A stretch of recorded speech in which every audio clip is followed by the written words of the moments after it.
Winter Hollow was a picture postcard come to life. Snow draped the town like a fluffy white blanket. Fairy lights twinkled, casting a warm glow on the frost-covered windows. Christmas carols drifted from shops, their cheer momentarily chasing away the biting December air. But beneath the festive veneer, an unsettling chill lingered. This year, the festive cheer felt forced, a thin veil over the fear that clung to the town like a shroud. The townsfolk, usually brimming with holiday spirit, exchanged wary glances. Their smiles were strained, their carols hesitant.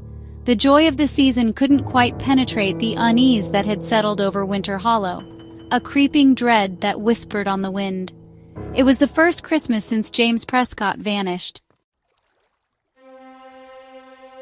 Ellie Prescott adjusted the blue scarf around her neck, a pale imitation of the one her husband used to wear. She watched her daughter Lily skip ahead, her laughter echoing through the silent street. Lily, with her father's bright eyes and infectious laughter, was a stark reminder of what Ellie had lost. A year. It had been a year since James had vanished, leaving behind nothing but unanswered questions and a void in their lives that echoed with every beat of Ellie's heart. The police had investigated, of course, but the trail had gone cold. James Prescott had simply vanished, swallowed whole by the December snows. Now, as the anniversary of his disappearance neared, the whispers started again. The townsfolk, with their knowing looks and hushed tones, speculated about what happened that fateful night. Ellie tried to ignore them, tried to focus on Lily's laughter, but the fear, the uncertainty, gnawed at her insides. It was a cold, insidious thing that threatened to consume her whole. It started subtly, a flake here, a flake there, indistinguishable at first from the pristine white. But soon, the snow falling on Winter Hollow turned a horrifying crimson. The once picturesque town now resembled a scene from a macabre fairy tale. The red snow painted the streets, clinging to the branches like drops of blood. Panic rippled through the town. People hurried indoors, bolting their doors, drawing their curtains against the unsettling sight. The phone lines buzzed with frantic calls, neighbors trying to make sense of the unnatural phenomenon. Theories ranged from industrial pollution to a bizarre meteorological event, but none could quite explain the sheer wrongness of it. Lily, initially delighted by the novelty of red snow, now clung to Ellie's side, her laughter replaced by a nervous silence. Ellie held her daughter close, her heart pounding against her ribs. This was wrong. This was all wrong. The red snow was a harbinger, a sign of something sinister lurking beneath the surface of their quaint town. The first to disappear was old Mr. Clemens, who lived at the edge of the woods. One moment he was hanging his Christmas lights, the next he was gone, vanished without a trace, just like James. Then came the sightings. Whispers of a figure in a Santa suit, his jolly appearance at odds with the glint of something sharp and dangerous clutched in his gloved hand. A candy cane, some said. But it wasn't the sweetness they remembered. This was no harmless symbol of Christmas cheer. This was a weapon, honed to a deadly point, glinting under the eerie red snowfall. The figure was rarely seen clearly, a fleeting glimpse of red and white against the crimson snow. But those who saw him spoke of eyes as cold and unforgiving as the December night, eyes that held a chilling promise of violence. The wind seemed to carry the fear now, whipping it through the streets, whistling down chimneys. It carried whispers, too, faint and indistinct, but undeniably present. They snaked through the town, slithering under doors, creeping through cracks in the walls. No one dared to speak of what they heard, but the fear in their eyes spoke volumes. Ellie began to notice things, small occurrences that sent shivers down her spine, shadows moving in the corner of her eye, a faint tapping on her windows at night like fingers drumming impatiently. The church bells, usually a source of comfort, now tolled at odd hours, their joyous peal replaced by a discordant, unsettling clang.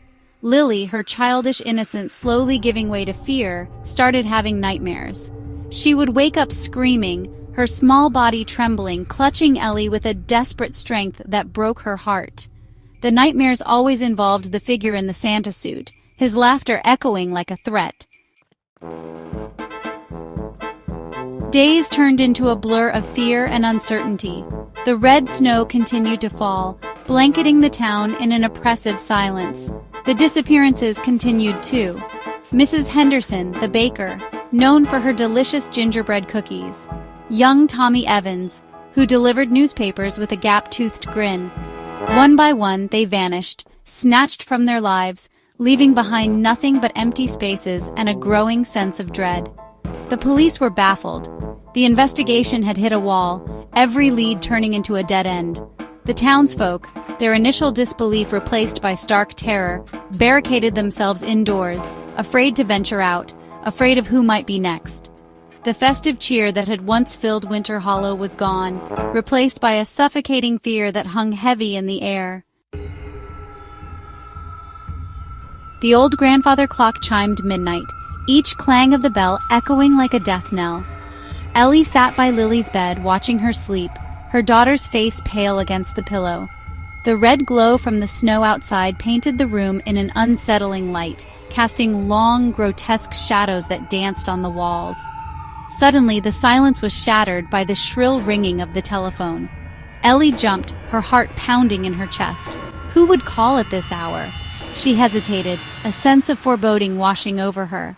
But the insistent ringing drew her in, her hand reaching for the receiver with a mind of its own. Hello? Her voice was a shaky whisper, barely audible above the pounding of her own heart. A low chuckle greeted her, sending chills down her spine. It was a chilling sound, devoid of warmth, laced with a cruel amusement that made her blood run cold. 7 days, the voice rasped, each word dripping with menace. 7 souls. The voice on the phone clicked off, leaving Ellie in stunned silence. 7 days, 7 souls. What did it mean?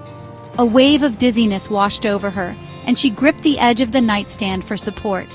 As she stood there, trying to make sense of the chilling call, a new sound reached her ears. It started as a low rumble, a distant murmur that sent a shiver down her spine. The rumble grew louder, closer, transforming into a distinct rattling sound. Ellie crept towards the window, her hand trembling as she pulled back the curtain. What she saw made her gasp, her blood turning to ice in her veins. Marching through the crimson-stained snow was an army of skeletal figures. Their bones, bleached white under the eerie glow, were splattered with the red snow, giving them a grotesque, blood-soaked appearance. Their empty sockets seemed to burn with a cold, malevolent light, fixed on her house, on her. Terror, raw and primal, seized Ellie. She stumbled back from the window, her mind reeling. Her gaze darted around the room as if searching for an escape from this nightmare. But there was nowhere to run, nowhere to hide. They were coming for her, for Lily. As she stood there, frozen in fear, her phone buzzed with a new message. With trembling fingers, she opened it, her breath catching in her throat as she read the words that glowed ominously on the screen. Let the games begin. The army of bone rattled closer, their skeletal fingers reaching for her house, their empty sockets burning with a hunger that chilled her to the bone. The 7 days had begun, and Ellie knew, with a sickening certainty, that this was just the beginning of a terrifying game, a game she never asked to play, a game she might not survive.